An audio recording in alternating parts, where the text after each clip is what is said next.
어쩜 이렇게 시간이 안 가는지 정말 버스 안에서 고잉 이불 속에서 고잉은 언제나 너에게 고잉. Baik, pada video kali ini saya akan menjelaskan materi pertama, yaitu tengkorak bagian samping dan bawah. Yang pertama itu adalah tulang frontal atau tulang dahi. Fungsi utama dari tulang ini adalah untuk melindungi otak sekaligus menopang struktur kepala termasuk rongga hidung dan mata. Yang kedua adalah tulang sphenoid atau tulang baji, termasuk tulang tidak beraturan yang berada di tengah tengkorak. Tulang sphenoid memiliki fungsi untuk melindungi struktur otak dan saraf. Yang ketiga adalah tulang ethmoid. Tulang ethmoid adalah salah satu tulang paling kompleks yang terletak di antara kedua mata. Tulang ethmoid memiliki fungsi penting termasuk memproduksi lendir untuk menangkap alergen berbahaya, meringankan kepala dan membentuk nada vokal. Yang keempat adalah tulang nasal, biasa dikenal sebagai tulang hidung. Tulang nasal berada di bagian tengah wajah sehingga membentuk jembatan. Fungsi utama tulang ini adalah meningkatkan permukaan dari rongga hidung sehingga lebih banyak udara yang bersentuhan dengan mukosa hidung dan rambut halus di dalamnya. Yang kelima adalah tulang lakrimal, yang berjumlah 2 buah ini membentuk bagian tengah orbit, tulang yang mengelilingi bola mata. Tulang lakrimal termasuk dalam sistem air mata dan melindungi struktur-struktur yang memproduksi air mata. Yang keenam adalah tulang maksila atau tulang rahang atas, memiliki struktur yang memisahkan rongga hidung dan mulut. Tulang maksila berfungsi sebagai membantu dalam gerakan mengunyah. Yang ketujuh adalah tulang mandibula. Nama lain dari tulang mandibula adalah tulang rahang bawah. Sesuai dengan namanya, tulang mandibula membentuk bagian bawah tulang tengkorak. Tempat menyatunya tulang mandibula dan tengkorak disebut sebagai sendi temporomandibular, dan sendi ini berfungsi membantu pergerakan mulut. Yang kedelapan adalah tulang zigomatik. Tulang zigomatik merupakan pembentuk tulang pipi. Tulang ini melekat dengan tulang frontal, temporal, sphenoid, dan rahang atas. Tulang ini berfungsi melindungi organ-organ di bawahnya. Tulang pipi juga melindungi struktur penting seperti pembuluh darah dan saraf. Selanjutnya adalah tulang oksipital. Tulang oksipital adalah tulang pipi berbentuk trapesium yang terletak di bagian tengkorak paling belakang. Tulang ini memiliki lubang yang bertindak sebagai penghubung antara sumsum tulang belakang dan otak. Secara khusus, tulang oksipital berfungsi melindungi bagian di otak yang memproses penglihatan. Selanjutnya yang ke-10 adalah tulang parietal. Tulang parietal merupakan sepasang tulang pipih yang terletak di kedua sisi kepala, tepatnya di belakang tulang depan. Tulang ini sering disebut juga dengan tulang ubun-ubun. Yang terakhir adalah tulang temporal atau tulang pelipis. Tulang temporal atau tulang pelipis terletak di bawah setiap tulang parietal. Tulang ini merupakan sepasang tulang yang berbentuk tidak beraturan dan mengelilingi bagian tengah dan dalam telinga. Nah, selanjutnya saya akan menjelaskan tentang mandibula. Mandibula adalah tulang rahang bawah dan merupakan tulang muka yang paling besar dan kuat. Mandibula merupakan satu-satunya tulang pada tengkorak yang dapat bergerak.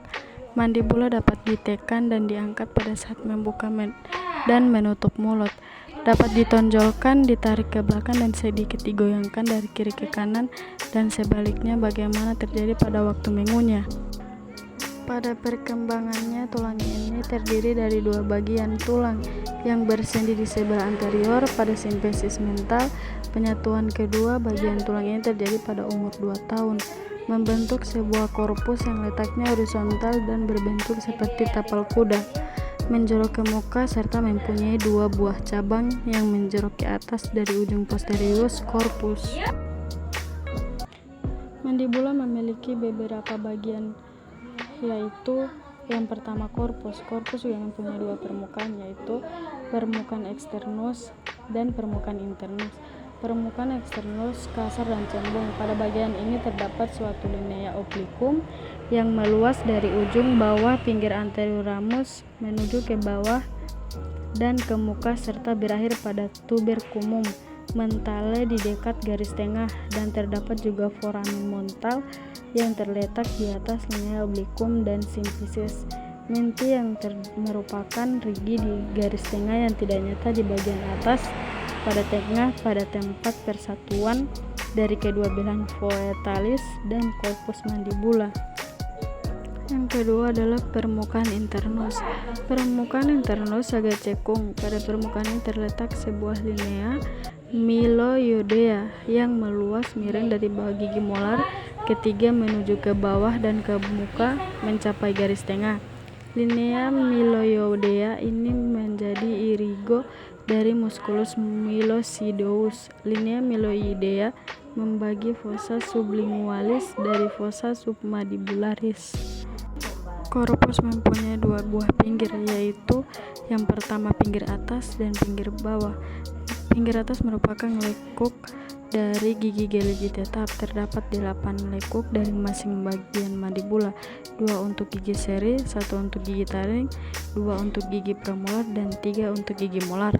Pada orang tua setelah gigi tanggal lekuk ini tidak tampak karena atrofi tulang yang mengakibatkan berkurangnya lebar korpus mandibula. Yang kedua adalah pinggir bawah. Pinggir ini tebal dan melengkung yang melanjutkan diri ke posterior dengan tepi bawah ramus. Sambungan kedua pinggir bawah ini terletak pada batas gigi molar ketiga. Di tempat ini dasar disilang oleh arteri facialis. Fossa digastrika yang merupakan lekukan oval terletak pada masing-masing sisi. Dari garis tengah merupakan origo dari venter anterior. Musculus digastricus sepanjang seluruh basis dilekatkan lapis dari fascia coli dan tepat di atasnya dilekatkan platysma. Selanjutnya adalah ramus. Ramus terdiri dari 2 permukaan, yaitu yang pertama adalah permukaan eksternus dan yang kedua adalah permukaan internus. Yang pertama adalah permukaan eksternus.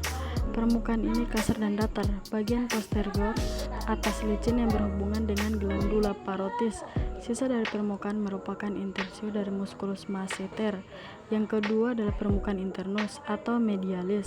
Permukaan ini terletak pada foramen mandibula yang merupakan awal dari canalis mandibularis serta dilalui oleh nervus dentalis dan pembuluh darahnya. Pinggir-pinggir pada ramus yaitu pinggir superior, yang kedua adalah pinggir anterior, yang ketiga adalah pinggir posterior, dan yang terakhir adalah pinggir inferior. Pinggir inferior adalah melanjutkan diri dengan tepi corpus inferior dan bersama-sama membentuk dasar mandibula.